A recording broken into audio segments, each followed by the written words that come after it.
I am obsessed with TikTok. That's me, scrolling through the app before a Zoom interview, watching the person I was waiting to speak with. TikTok sensation Marcus DiPaola took the dance video app by storm by doing something different, reporting the news. His concise and entertaining election coverage has made him Gen Z's reporter of choice, and today I'll be talking to him all about it. I'm like your biggest fan. So I know I genuinely I'm a graduate student in the broadcast and electronic communication arts program at San Francisco State. And so like we always talk about the future of journalism, and you're like what I envision when we have those discussions. And I just think thank you. That's so nice. No, honestly, like I think what you're doing is incredible. So thank you so much. It means the world to me. Of course. Remember, I was in your shoes not that long. How old are you? I'm 22. Oh my God. So I was in your shoes 7 years ago. Marcus may be new to TikTok, but he's no stranger to creating content for the masses. One thing I think is so incredible about what you do on TikTok is that your following is like all Gen Z and they trust you so much. Do you feel like a large sense of responsibility to that audience? So my current audience on TikTok is actually one of the smallest audiences I've ever worked for.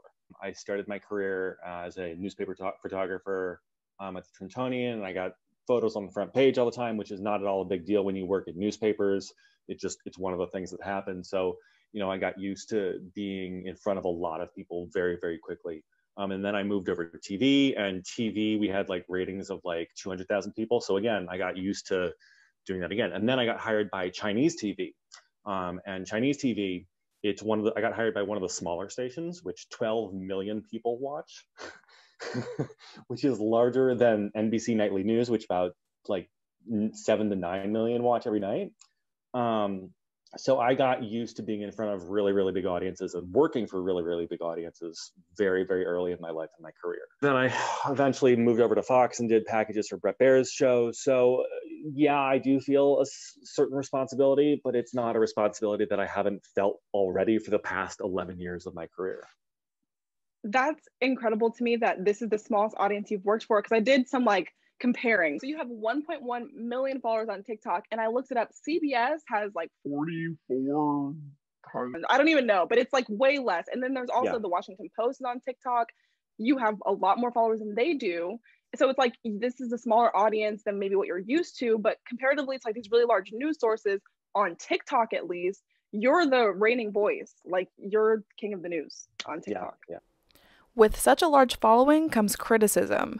Some viewers feel Marcus provides coverage that caters too much to the left. I mean, I have to call them like I see them. I have to live within the confines of factual reality, and I have to make sure that, not only am I being accurate, but I'm also being truthful. And, it just so happens that people think I have a left-wing bias because things are not going really well for Republicans in the country right now. Yeah, that's definitely true, and it's kind of unavoidable. I mean, a lot of things that we talk about in my program is that there's really no such thing as unbiased news, but I really have found that like you do your best, and so I think it's become like kind of like a thing with your followers. They're always like, just say your opinion. I see that in your comments a lot, and I wonder, is it difficult for you to kind of separate your real identity from your internet persona? No, I've been separating my work and my professional life, or my professional and my personal life, for a really long time. I do give my audience a certain amount of transparency when it comes to my personal life, because Gen Z, the expectation set by the market for Gen Z is actually that you are transparent as an influencer. And while I'm not an influencer, I'm a journalist with a TikTok. Gen Z is going to inevitably see me as an influencer. So I have to meet that market expectation just enough to satisfy them while still, retaining my desire for privacy in my personal life. Audience pressures won't change the popular journalist, but as his following grows, so will his options to monetize. So I think bias often comes from a place of profit seeking. And I think one of the really new, interesting things about TikTok is it's going to enable me to work directly for my own audience. Because, in journalism, there's this insane contradiction. The person signing your paycheck isn't actually the person you're working for, because you're working for the public. But your employer is your news organization. And I think that having the ability to work directly for your audience is actually going to be incredibly freeing for a lot of journalists once that becomes an option. So we'll see how that actually gets handled in my life. I think it's going to be really interesting to see. Reflecting on how Marcus navigates his newfound following begs the question, how did he get this far? I started TikTok because I was addicted to TikTok during quarantine. And in mid-September, I decided that I absolutely hated my management job and that I was going to start a website covering TikTokers. And I wanted to just write about TikTokers. I didn't want to do any TikToking myself. I just wanted to understand these people that had massive followings, were on the forefront of culture. I mean, you had one guy who was like a stuntman who had like a couple million followers. And, he got more views on his stuff than NBC Nightly News. So I interviewed a bunch of those people. And in an effort to kind of like better understand what they were going through in order to ask more intelligent questions to understand, the differentiating factors, I created my own TikTok and I started posting videos of the interviews that I did. None of those were particularly interesting. So in the middle of October, I just started posting, I started flexing my on-camera muscle again, and being on camera is absolutely a muscle that you have to flex. It's not something you can just pick up out of nowhere. So I got a rather large audience from teenage boys by teaching them about consent and about dating in general. And then I started doing some polling stuff just to accurately record history as it was happening. And that blew up. And then I started just anchoring the news for fun.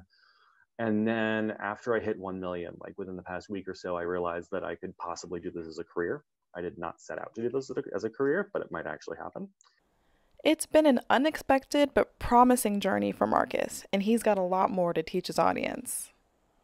You switched from politics to journalism because you weren't satisfied with the speed at which problems were being solved. Yes. And I want to know, what is it about your work now that fulfills you more than working in politics did?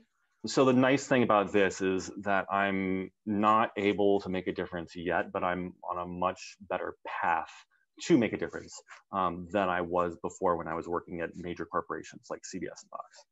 I think a big issue for our generation is media literacy. And if you can teach your audience anything oh my God, about... I've been trying I've been working on a script and it's just so hard.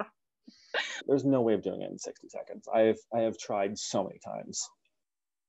Maybe it'll come in the form of a series or something, No, series don't work. I don't believe in series.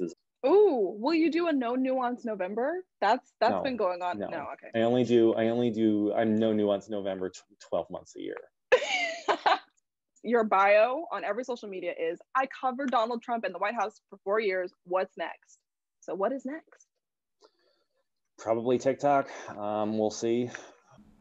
While the short form videos will continue, viewers can also expect paid content from Marcus in the future. So people should always expect to have to pay money for in the field reports. And they should always expect butt-in-seat anchor reporting to be free, because that's what the market has decided. I mean, you can get butt-in-seat anchor reporting for free just by sitting at home on your TV. So I have to find a way to make it so the travel stuff gets paid for, and that's going to be through Patreon. And it's going to be a pain in the ass, and I'm going to hate every second of it because I hate money. I hate talking about money. But it's absolutely necessary. And as for Donald Trump? And he consumes my life from 2016 to now, and I wasn't expecting him to consume this much time. He has been a fucking nightmare for every single reporter in America, for many different reasons. But he's also awoken a bunch of people from their slumber that I think were very much sleeping. And I think now that the country is finally paying attention to the news again, I think it's going to matter a lot more what's happening outside of Washington now that we have people actually paying attention to what's happening in Washington. I can't wait to see how your career unfolds. And just to conclude, I've been calling you the Gen Z reporter, or like TikTok's reporter behind your back. And now that we've spoken face to face, I can tell you absolutely live up to that title. And amazing. I'm such a fan of what you're doing. Stop. And no, seriously, thank you so much. It means the world to me. And I know I'm going to get an A on this assignment because she's going to be obsessed with this. So thank you. I'll let you go. All right, no problem.